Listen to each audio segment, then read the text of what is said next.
Mes chers conquérants de la vie en pleine forme, bonjour. Lundi Bonjour. matin en rayonnant de compagnie, donc avec Claire Legault. Bonjour Claire. Bonjour à toutes, bonjour à tous. Et donc Claire qui est conférencière et blogueuse sur la gratitude, donc vous la connaissez certainement, tu as le blog donc Gratitude et compagnie. Oui, le blog des empêcheurs de tourner en gris. Voilà. Voilà, ça c'est génial. Donc pour un lundi matin, c'est parfait pour toute la semaine, mais C'est parfait pour tous ceux qui diront comment ça va le lundi, comme un lundi. Allez sur le blog de Claire, ça va changer pas mal de choses. Alors Claire, j'ai voulu cette interview avec toi parce que tu as une thématique en France qui est à la fois controversée dans le sens où on parle de la gratitude comme quelque chose d'un peu naïf. ouais. Et toi, tu le mets au goût du jour d'une façon très intéressante dans le sens où c'est pas nier tout ce qu'on a comme problème, tout ce qu'on a comme difficulté. Ben, je vais te laisser l'expliquer mieux que moi parce qu'après tout, c'est toi qui es interviewé aujourd'hui. Alors, si tu pouvais me donner une définition de la gratitude. Alors la gratitude, tout simplement, c'est dire merci et s'y apprendre à être reconnaissant. Alors ça peut paraître en effet un peu naïf parce qu'on se dit oui, enfin bon, ça va, je sais dire merci, c'est facile. Et en fait, moi, en travaillant cette thématique, ça m'a vraiment appris à retrouver à quel point la vie était belle et pleine de sens. Et d'ailleurs, même à travers les difficultés et les épreuves. Donc c'est ce que tu disais, tu vois, c'est pas des petites fleurs, des petits trucs gentillets que je parsème sur mon quotidien et des petits machins un peu rigolos. Non, ça va beaucoup plus loin. Donc pour moi, il y a 3 niveaux de gratitude. Il y a le premier qui est le niveau de gratitude dans mon quotidien, donc tous les jours. Et les psychologues nous apprennent en fait que il y a le processus d'habituation qui fait qu'on ne voit plus toutes ces petites pépites de bonheur et toutes ces choses qui font que notre vie est belle au quotidien. Donc aussi simplement qu'avoir l'eau courante, avoir à manger tous les jours, un toit sur la tête, même si vous êtes en train de chercher du travail et que c'est difficile, je veux dire, on vit en France, on a une chance folle d'être dans un pays relativement en paix, enfin, on peut alors se dire, ok, ça va pas, c'est la crise, ou voir ce qui dans la crise peut nous donner du tonus, nous aider, et nous-mêmes, en fait, c'est vraiment aussi la façon dont on se raconte l'histoire. Donc, voilà, ça c'est un premier niveau. Le deuxième niveau, pour moi, c'est la gratitude par rapport à moi et aux autres. Donc, je valide de tous les jours de plus en plus à combien je suis un cadeau pour moi-même et combien les autres sont des cadeaux pour moi. Et donc aujourd'hui, c'est une très belle occasion de le redire haut et fort. Vous êtes une personne magnifique et ceux que vous rencontrez aussi, quand on commence à les voir comme ça change. Même si votre patron est insupportable, que vos Il a voisins, du bon. voilà, il a du bon et c'est important de mettre son focus sur ce qui va bien et ce que vous pouvez voir de beau chez la personne, même qui vous agace au plus haut point. Alors je vous dis pas de la côtoyer non-stop 24 heures sur 24, Oui. mais voilà. Et puis le troisième niveau de gratitude, c'est le niveau de gratitude au-delà et dans l'épreuve. Sur mon blog, j'ai interviewé des personnes passionnantes, qui sont inconnues du grand public, mais qui ont traversé de lourdes épreuves, alors pas uniquement. Donc c'est dans la rubrique portrait de mon blog.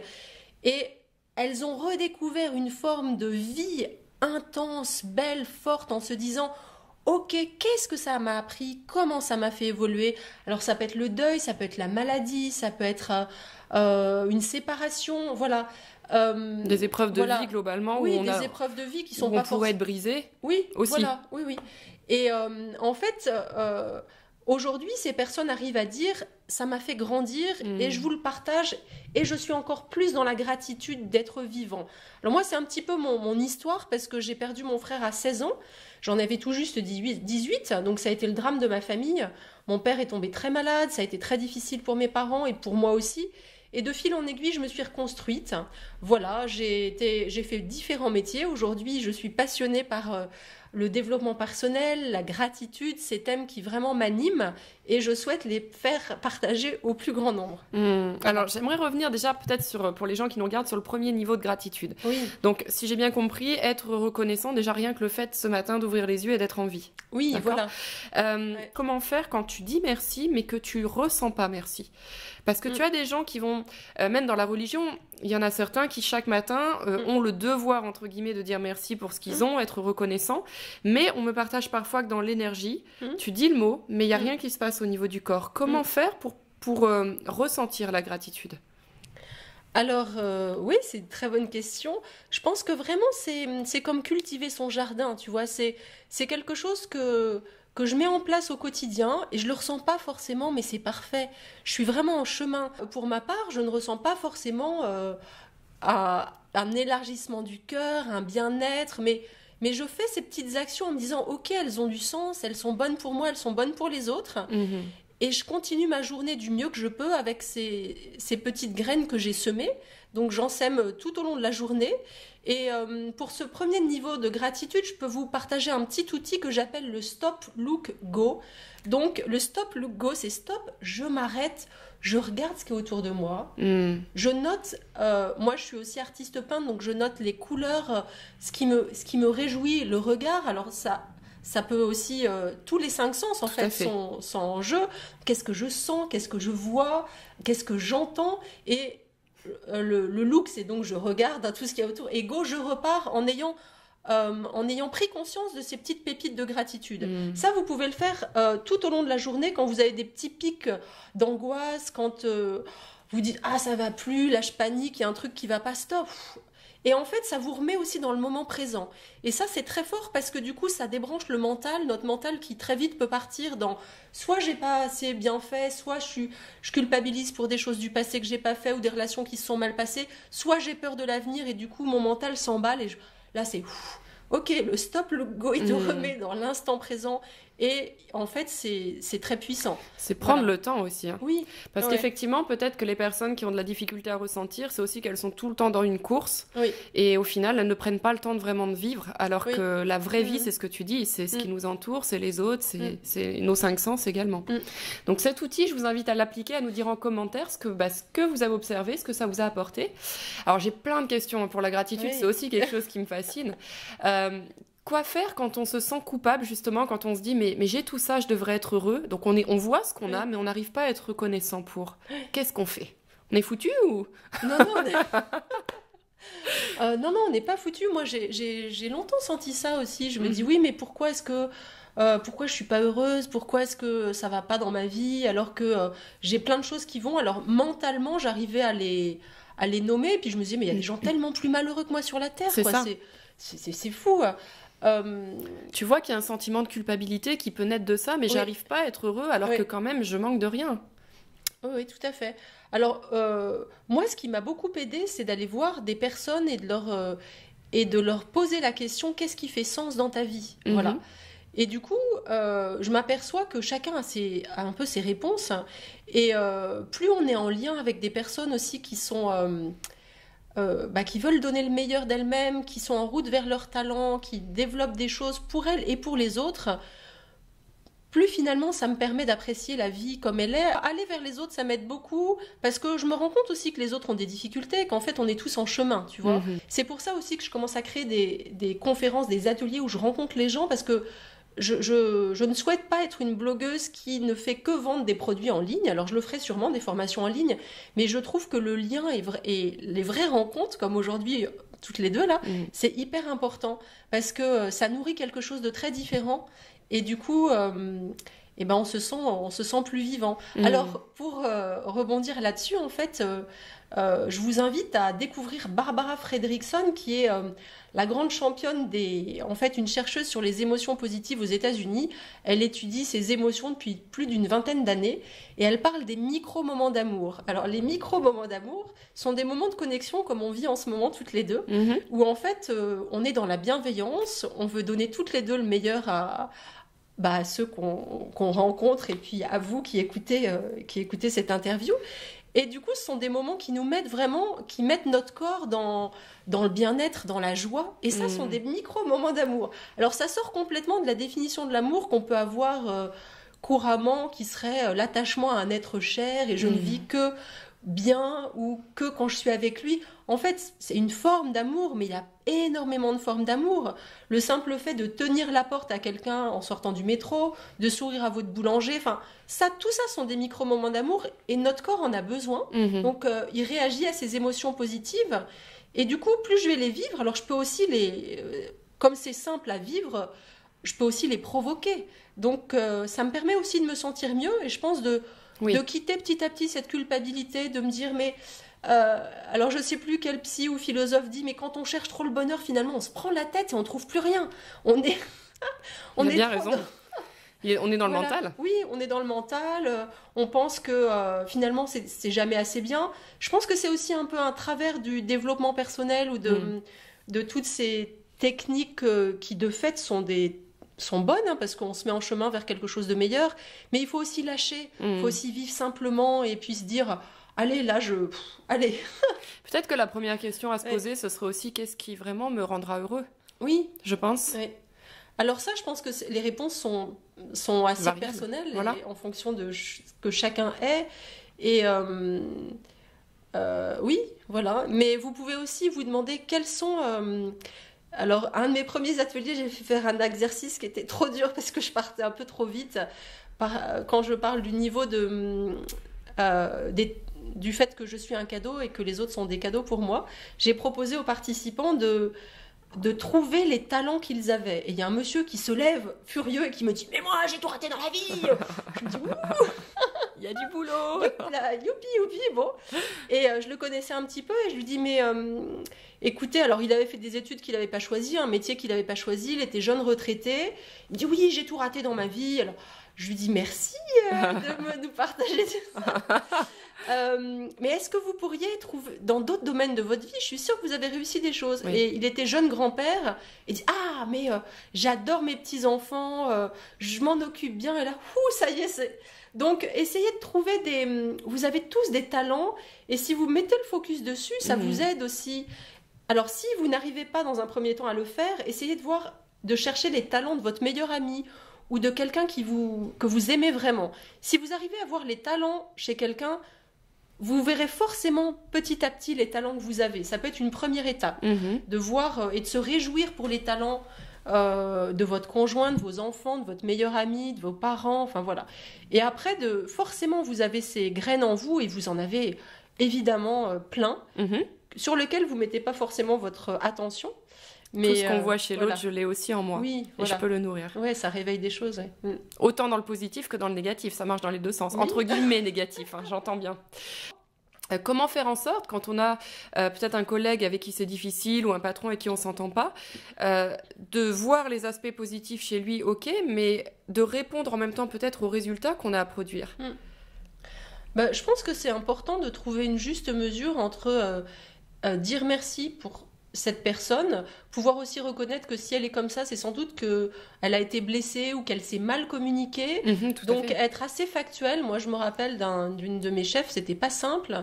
Alors, j'avais pas découvert à quel point la gratitude était un moteur puissant pour avancer, mais j'essayais d'être factuelle et de faire le travail que j'avais à faire et d'avoir le moins de relations possible avec cette personne. Alors, je la côtoyais tous les jours au travail. Après, il faut aussi savoir se protéger quand les personnes sont m'atteignent trop et si à chaque fois j'en peux plus, alors au travail on n'a pas forcément le choix, mais je pense qu'on peut aussi apprendre, et moi j'ai appris à dire non, alors que j'avais du mal à dire non quand on me demandait une tâche ou une autre, et alors qu'on était une équipe à travailler ensemble, j'étais un peu trop la fille sympa qui faisait tout ce que les autres voulaient pas faire. Bah non, il y a aussi des moments, apprendre à dire non, c'est se respecter et c'est mettre aussi l'autre devant sa responsabilité, parce que y a des personnalités envahissantes, des personnalités qui demandent trop. Je pense qu'il faut trouver un équilibre, hein. Je dis pas que c'est facile. C'est facile. Voilà. Donc là, c'est plus dans le cadre où on serait salarié avec un patron, et dans le cadre du management, je pense à ceux qui dirigent des équipes. C'est vrai que moi, je travaille sur les blessures émotionnelles et je vois la personnalité du contrôlant qui est très directif, qui a envie que ça tourne comme il le souhaite et à sa façon. Comment faire quand tu as, par exemple, un collègue avec qui vraiment tu essaies de laisser, et je parle c'est un peu du vécu, tu essaies de laisser faire les choses à sa façon, de pas tout contrôler, mais qu'à la fois, à la fin, le résultat est pas là. Donc dire merci, c'est vrai que cette personne a ses bons côtés, mais à la fin, tu peux dire merci et te dire mais le truc, ça tourne pas quand même, qu'est-ce que je fais? Comment faire ça? J'ai pas de réponse miracle non plus, mais la personne, elle est là pour effectuer un travail donné, donc c'est important qu'elle le fournisse et lui faire comprendre avec bienveillance et fermeté qu'elle est là pour ça, et que il faut que l'équipe tourne, que le travail soit rendu, qu'il n'y a pas de... Si elle a besoin d'aide, il faut qu'elle en demande. Enfin voilà. En plus, je pense que le manager est là pour aider ses équipes et les personnes en particulier, et que si c'est pas le manager qui peut aider peut-être un collègue, enfin voilà, essayer de créer une synergie entre différents collègues pour que ça avance. Si la personne est vraiment de mauvaise volonté, après ça c'est aussi... oui, c'est indépendant, je comprends bien ce que tu veux dire. C'est que nous du coup dans notre réaction vis-à-vis de la personne, on va peut-être moins être émotionnel parce qu'on va voir chez elle déjà l'aspect positif et ce qu'elle fait de bien. Oui, alors j'imagine que si elle est quand même dans l'équipe, c'est qu'elle en fait. Je pense que c'est important de mettre davantage le focus sur ce qu'elle fait bien et après lui dire ok, là ça coince, qu'est-ce qu'on peut améliorer ensemble ou qu'est-ce que tu pourrais améliorer pour que tu me rendes ce travail en temps et en heure parce qu'on en a besoin pour l'équipe, pour le... Voilà. Et nous, on sera davantage dans l'écoute en mettant le focus sur les choses qui avancent plutôt qu'en mettant sur tout le temps ce qui bloque. Oui. Et donc, dans le 3e niveau de gratitude, tu nous partageais donc plus par rapport aux épreuves de notre vie. Alors là, je pense aussi que ça va intéresser beaucoup d'auditeurs dans le sens où on a tous, alors bien sûr à différents degrés, des challenges, des difficultés, des épreuves à surmonter. Comment utiliser la gratitude dans les peut-être pires moments de notre vie? Alors, ce qui est intéressant, c'est que les chercheurs ont montré que quand on était dans la gratitude, quand on était reconnaissant à travers une maladie, à travers un deuil à vivre, une séparation, enfin, ça peut être des choses plus petites, hein, mais on a tous des petits deuils à faire de différentes choses. C'est pas forcément un être proche qui meurt ou qui est très malade. En fait, ça accélère la résilience, ça accélère la guérison et ça permet de retrouver des forces intérieures plus rapidement. Alors il y a un petit livre qui est très bien que vous pouvez vous procurer qui s'appelle Merci de Robert Emmons. Donc c'est un des pionniers, un des spécialistes de la gratitude aux États-Unis. Et après les attentats du 11 septembre, ils ont étudié comment la population new-yorkaise réagissait. Et ils se sont rendus compte que les gens qui remerciaient et qui prenaient cette habitude récurrente de dire « Ok, je suis toujours en vie », traverser le deuil plus facilement. Alors je dis pas que c'est facile, hein. Exactement. Je dis pas non plus que c'est magique. Attention, je suis vraiment. Oui. Moi, quand j'ai lu ces études et ces résultats, au début, je dis mais attends, mais c'est pas possible être dans la gratitude après de tels, c'est affreux. Je crois que c'est une réaction normale entre guillemets aussi de défense contre l'inacceptable. Oui, tout à fait. Et puis on a le droit d'être terriblement en colère, terriblement déçu par l'espèce humaine. Enfin voilà, c'est tout à fait normal. Nous, quand on a été quand même bien choqués par les attentats à Paris, moi, la première fois en novembre, j'ai mis 1 semaine à m'en remettre. Et j'ai mis 1 semaine à écrire un article pour aider mes lecteurs à trouver des ressources. Et du coup, j'ai trouvé en fait des partages de vie de personnes qui avaient été affectées d'une façon ou d'une autre par des attentats à New York ou ailleurs et qui avaient... transformer leur vie et qui avaient donné finalement, qui s'étaient dit qu'est-ce que je peux faire pour que l'humanité avance et aille vers le meilleur de son potentiel. Et du coup, c'est là où ça devient vraiment intéressant. C'est que pour plus jamais que ça se reproduise parce que c'est inacceptable, comment moi je peux apporter ma contribution à plus de paix dans le monde, plus d'amour. Oui. Et ça se fait par petits pas et par petites touches et c'est très bien comme ça. D'ailleurs, ce qui nous rend le plus malheureux, je pense, dans ces événements-là, c'est qu'on se sent complètement démuni et impuissant. Tout à fait. Et donc, quand on n'a aucune... on se dit, mais qu'est-ce que je peux faire ? Mais je suis tout petit, Souvent, une phrase que j'ai entendue, c'est pas toi qui changeras le monde. Oui. Tu vois, par rapport à ces événements-là. Et je crois justement, alors bien sûr, c'est pas nous tout seuls, mais je crois que c'est faux. Oui.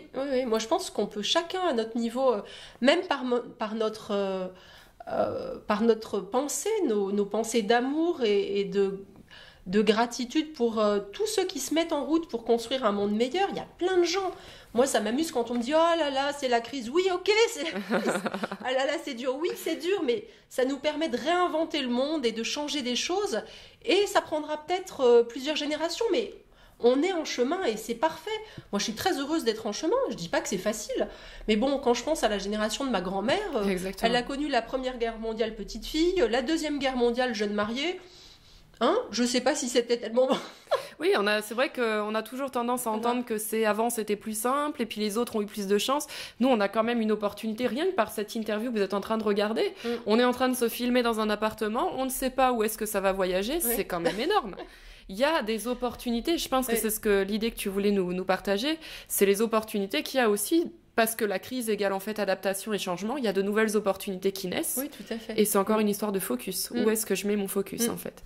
Tout à fait. C'est très riche pour tout. Merci déjà pour tout ce que tu as partagé, les outils, les lectures, les auteurs, c'est génial. Bah merci, écoute. J'espère que ça va vous inspirer, parce que moi, ça nourrit quelque chose, vraiment des questions qui étaient importantes au sujet du merci. Comment trouver cet équilibre entre, il y a... ne pas nier en fait ce qui se passe de désagréable et de challengeant, mais à la fois le traverser en étant reconnaissant pour ce que j'ai déjà.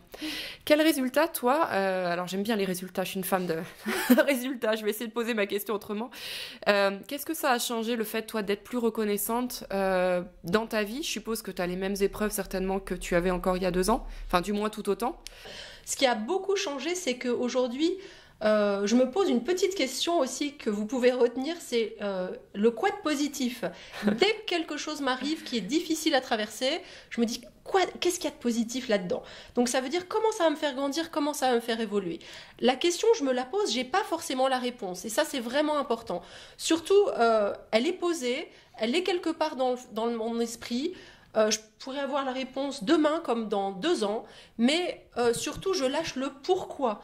Moi, après la mort de mon frère, j'ai mis longtemps à lâcher le pourquoi il est mort à 16 ans, et ça m'a longtemps pesé cette question du pourquoi, en effet, mais aujourd'hui, j'ai pas la réponse. Seulement, je sais qu'il est là autrement, il m'accompagne autrement, et plus je me crispais en me disant mais c'est pas juste, c'est pas possible, moi, j'arrivais à retrouver ma place dans ma famille, dans ma vie d'étudiante, voilà. Lâcher le pourquoi, c'est un grand pas. Et le quoi de positif, il y a forcément quelque chose qui vous fera grandir, qui aidera les autres à grandir. Ça, c'est... Voilà. Alors ça a énormément changé. Je voyais beaucoup le verre à moitié vide. Du coup, je nourrissais cette partie en moi qui voyait tout ce qui n'allait pas. Alors, c'est assez logique. Hein, on est fait pour voir ce qui peut, autour de nous, nous faire peur ou être des dangers. Donc, le cerveau fonctionne comme ça. Sauf que, c'est ce que je vous disais tout à l'heure, globalement, on a un toit sur la tête, on a de quoi manger. On vit pas dans la savane, il n'y a pas un lion qui va sortir d'un coin de rue. C'est ça, donc mon quotidien, là, tout de suite, ça se passe bien. Et ça pourrait se passer mieux, mais ça se passe bien. Je suis en vie, je suis en pleine santé, je respire, j'écoute, je vois, enfin voilà. Donc... nourrir en fait tout ce qui va bien dans ma vie, ça nourrit forcément les autres aussi. Ça me donne beaucoup plus d'énergie pour aller vers mes rêves, mes visions. Là, je suis à un carrefour de ma vie entrepreneuriale où je redessine ma vie professionnelle sur mesure en créant ce nouveau métier autour de la gratitude. C'est génial. C'est aussi très challengeant parce que j'ai besoin de faire vivre ma famille. Mon mari aussi est à son compte. Enfin, c'est pas simple. Parfois, ça me prend la tête. Je me dis, mais je suis folle. Mais non, je sais que ça va arriver et que c'est en train de se faire. Est-ce que le fait de développer la gratitude, tu sais, on est dans un monde où avec les actualités, on nous parle d'insécurité, de méfiance envers l'autre. Est-ce que du coup, d'être davantage reconnaissant pour ce qu'on a, ça nous aide aussi peut-être à être davantage en paix avec l'éventualité de notre propre mort? Oui, forcément. Moi, je pense que c'est forcément, si j'apprends à remercier davantage, à remercier pour ma vie telle qu'elle est aujourd'hui, je suis beaucoup plus en paix. Je vais vous partager une phrase de Christophe Bichet avec qui j'ai monté des conférences, qui est conférencier, qui est préparateur mental de l'équipe de France et qui a une maladie génétique rare. Et les médecins lui disaient souvent « Christophe, vis comme si c'était ton dernier jour ». En fait, lui, il a renversé les choses et il dit « Moi, je vis comme si tous les jours étaient le premier jour de ma vie ». Moi, ça a été une phrase choc quand il a partagé cette phrase, parce que j'ai longtemps vécu avec aussi cette phrase, et si c'était mon dernier jour, comme mon frère est mort à 16 ans d'accident. Et en fait, cette phrase, moi, elle m'a un peu coupé les ailes. Elle m'a bloquée, parce que si c'est mon dernier jour, à quoi bon entreprendre des choses, à quoi bon faire des projets, à quoi bon finir mes études, je sais pas. Donc, par contre, si je me dis aujourd'hui c'est le premier jour de ma vie, j'ai toute la vie devant moi. Et quand il dit ça, il disait même un truc encore plus fort. Il dit mais si je me dis que c'est le premier jour de ma vie, aujourd'hui je suis même plus malade. Mais alors ça c'était incroyable. Moi du coup j'en ai fait un super article sur mon blog. Je crois que ça s'appelle le premier jour de ma vie ou quelque chose comme ça. Vous pourrez le retrouver. Mais cette phrase, elle est incroyable. Et à la fois, je pense qu'il faut jongler entre aujourd'hui est un jour unique. je suis le résultat de mon passé, de ce que mes parents, de mon éducation, de ce que j'ai reçu, de ce que j'ai mis en place, de mon métier, de mes relations, et je suis en route vers l'avenir que je crée, et que je crée avec les autres. Et ça, c'est aussi un énorme motif de gratitude, de se dire, mais on est tous en lien, on est tous reliés, et en fait, je n'arrive à rien seul. Moi, quand on parle de développement personnel, moi je parlerais peut-être de développement interpersonnel, tu vois, parce que les séminaires, on les vit ensemble, il y a des coachs, il y a des formateurs, ils nous apportent quelque chose. Après, on peut le retransmettre, le vivre pour soi, le retransmettre pour les autres. Et en fait, on est tout le temps en lien les uns avec les autres. Donc ça, c'est aussi un motif de gratitude extrême, parce que, en effet, je peux être moi seule, mais tout ce que je vis, en fait, je l'ai reçu. Toute ma vie, je l'ai reçu de mes parents. Je me l'offre et je l'offre aux autres. Enfin, voilà, on est dans cette communion humaine qui fait qu'on avance ensemble et que la vie vraiment vaut la peine d'être vécue. Tout à fait. Je crois vraiment, en tout cas, c'est comme ça que je le vis. Cette gratitude me donne vraiment le sentiment de paix qu'il peut se passer quoi que ce soit. Comme tu disais, être en lien avec les autres, moi, c'est ce qui fait, en tout cas, le sens de la vie. Je trouve que sans les autres, on survit pas, même à notre naissance. Bah oui, ouais. Donc, voilà. C'est en tout cas, moi, ce qui m'aide à trouver la paix. C'est une question qu'on me pose aussi souvent. Merci de tous les partages que tu as fait pour cette interview, des auteurs, des articles. Ouais. C'était très riche. N'hésitez pas à nous dire en commentaire quelles sont les phrases. Je suis certaine qu'il y en a plein qui vous ont touché. J'en perds mes mots. N'hésitez pas à les laisser en commentaire sous la vidéo. On va partager également donc les références de ton blog, bien entendu. Est-ce qu'il y a des événements qui sont prévus pour toi? Tu me partageais des ateliers, des conférences. Où est-ce qu'on peut trouver tout ça? Alors, j'ai créé un groupe Meetup qui s'appelle Meetup Gratitude et Compagnie Paris, sur lequel vous pouvez retrouver tous mes événements et tout ce que je mets en place. Alors, pour l'instant, à Paris. Et puis sur mon blog aussi, je vais faire un petit onglet conférences, ateliers. Donc je vais créer également des formations en ligne dans les mois qui viennent. Et puis je suis ouverte à toutes les belles propositions. Donc n'hésitez pas à revenir vers moi. Je prendrai le temps de vous lire, de vous répondre. Et je suis très heureuse d'avoir eu l'occasion de répondre à toutes tes questions, parce que c'est un très beau moment de partage. Et voilà, j'espère que ça va vous aider au quotidien. Mais c'est une certitude. Voilà. C'est une certitude. Encore merci pour tout. Je suis sûre que vous avez adoré cette interview. Partagez-la au plus grand nombre. Cette notion de gratitude, je pense que vous l'avez senti, elle nous tenait particulièrement à cœur et il faut qu'elle soit diffusée le plus possible autour du monde. C'est une opportunité aujourd'hui que vous avez d'appuyer sur ce bouton partager et que ça l'envoie partout, alors ne vous en privez pas. Bye bye les conquérants de la vie en pleine forme. À bientôt, merci.